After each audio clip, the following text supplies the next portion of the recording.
One of the most common questions new coaches ask is what's the difference between coaching and mentoring? In this video, I'll share a practical definition to help you understand the differences. I'll also share some tips about how you can decide when to coach and when to mentor.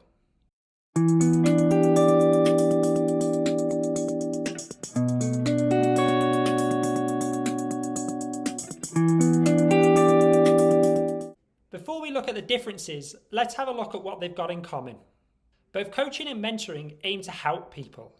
It's often that you'll be helping someone overcome a challenge or achieve a goal.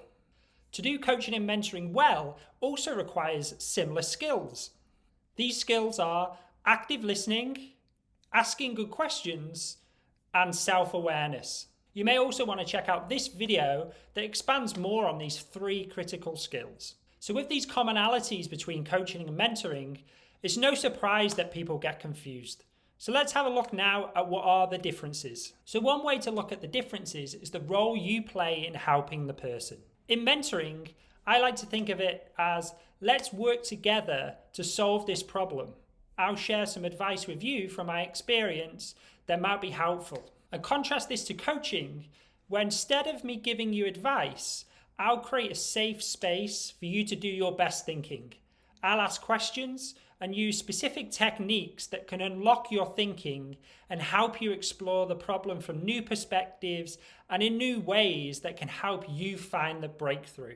So you're doing most of the thinking, and as the coach, I'm creating the environment and the space for you to think well through your problem, goal, or challenge. You can also think about the differences between coaching and mentoring on an advising to asking scale.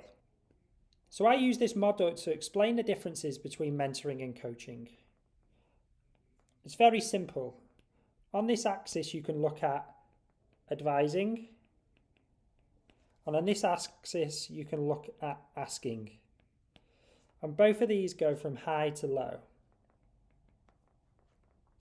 So typically for coaching, that tends to be high asking and low advising. So coaching is in this bottom left-hand corner here.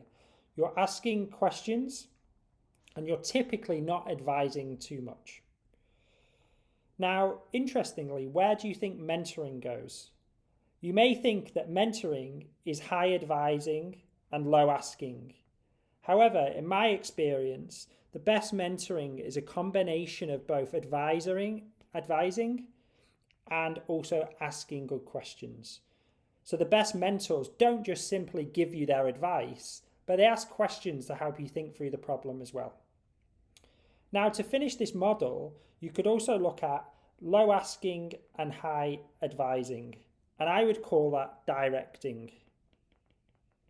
This is where you're being very directive. You're not asking many questions. You're simply telling someone what to do. And in the last bottom left-hand corner, this is where what I would describe as delegating. You're not giving advice and you're not asking questions. In this case, you're probably just asking the person to go ahead and do it without you.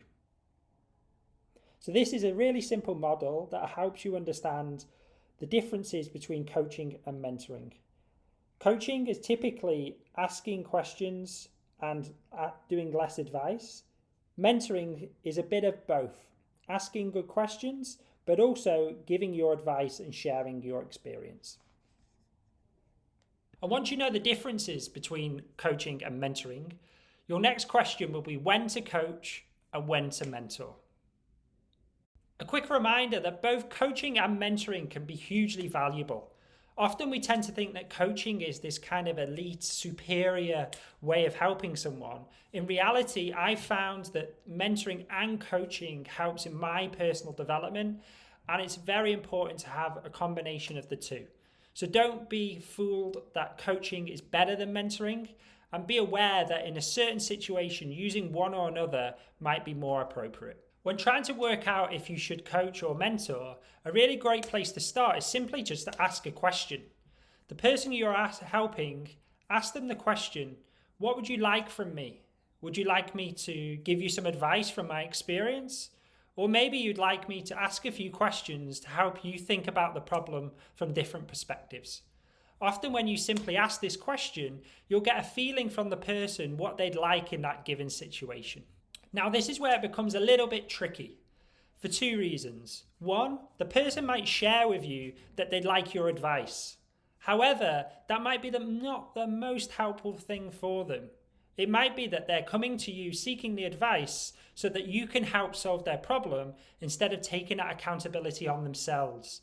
They might also already have the knowledge, ability, and capability to solve this themselves. So actually what might be best from you is that positive reinforcement that they can do it.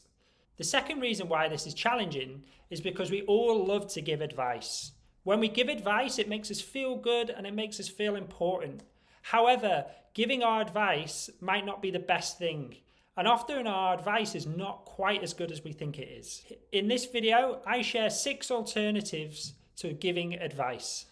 In order to work all of this out, this is where coaches need to build self-awareness.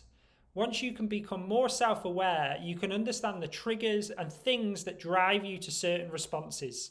Once you build that self-awareness, you're more comfortable then to work across the different spectrum of responses and also better aware to be able to judge and understand what might be most appropriate in a given situation. With all that in mind, the first thing you're likely to want to do to be able to work out whether to mentor or coach is to really understand a little bit more about the challenge, the goal, or what the person might want from this conversation. You do this simply by asking some open-ended questions. What is your challenge? What would you like to have happen? What would a good outcome look like for you?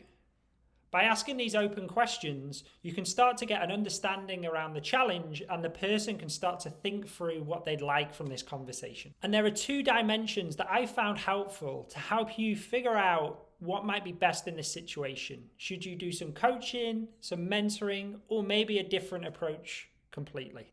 The 2 dimensions are the nature of the challenge, and that can be external, which might be things like skills development or knowledge gathering, or it could be internal.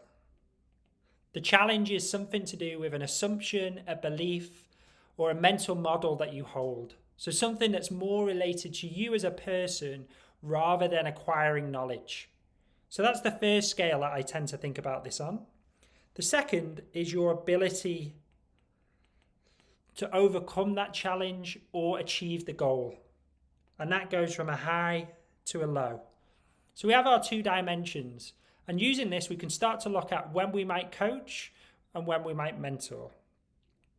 So typically, coaching is where we have a strong belief that the person has the ability to overcome their challenge. And it's typically where the nature of the challenge is a bit more personal, related to their values, beliefs, or mental models that they hold. So typically, coaching is in this space here. Now, mentoring typically is focused on external factors such as gathering knowledge, developing a skill, and these kind of more tangible things. And it's typically when a person is looking to develop a skill they don't already have or acquire knowledge where their ability is lower. So typically mentoring is in this space here, which is where there's an external goal or something we're trying to develop and we have a low ability to do it. So we want to get some experience or knowledge from the mentor to help us overcome that. Now, when we have high ability and we have an external driver, such as developing knowledge or a skill, but we already have that ability, often here it's just that we need positive reinforcement. So in this situation, it's not that you would necessarily mentor or coach, but you might positively reaffirm the strengths, skills, knowledge of the person so that they can understand they can do it without you. And the last one is where we have neither the external drive, it's an internal factor, and also we have low ability. This is where you might do a bit of both. You might do some coaching and you might do some mentoring. Now, taking another look at this model, there's a few interesting things here. If you try to coach or mentor when the person has a high ability and is focused on sort of skills development, if you coach here, it can lead to bad results. It can actually create an over-dependence on the coach or the mentor and actually can limit the person from being confident to go and solve their own problems. So be aware that if someone comes to you looking for some help when they have the skills and ability to already go and solve it themselves, be aware that they may be procrastinating or experiencing some degree of imposter syndrome, and maybe all they need in that situation is a positive reaffirmation that they can go and tackle the problem themselves. Also, with coaching, it's typically we hold the belief at all times that the client has the resourcefulness, the knowledge and the ability to go and solve their problems. So a lot of coaches will spend their time in this belief that the person has the ability, it's just that there's maybe some mental block or more deep-rooted challenge that's preventing them from achieving their goals. The other thing to say with this model is that you will spend time moving between these areas. So it's not that you necessarily will adopt one position. Across a sequence of conversations, or even within one conversation, you'll dance between these different modes. And it's really the great coaches that I've experienced have the ability to move between these areas. And finally, something that might present itself as an external factor, such as someone saying they want to develop some knowledge or some skills, might actually turn into something that requires some work internally. Examination of their values, exploring their mental models. So typically, a lot of people, their performance is limited by some deeper assumption or belief that they hold. So coaching can help you really overcome these internal blockers and really help you find the ability you already have and the knowledge, wisdom, and expertise you already have to overcome the problem. And that is the real value in coaching. So I hope that's helped you understand some of the differences between coaching and mentoring, but also some of the commonalities too. And that it's important to understand that both are hugely valuable in the development of people, and that actually there's a core set of skills that are applied in both.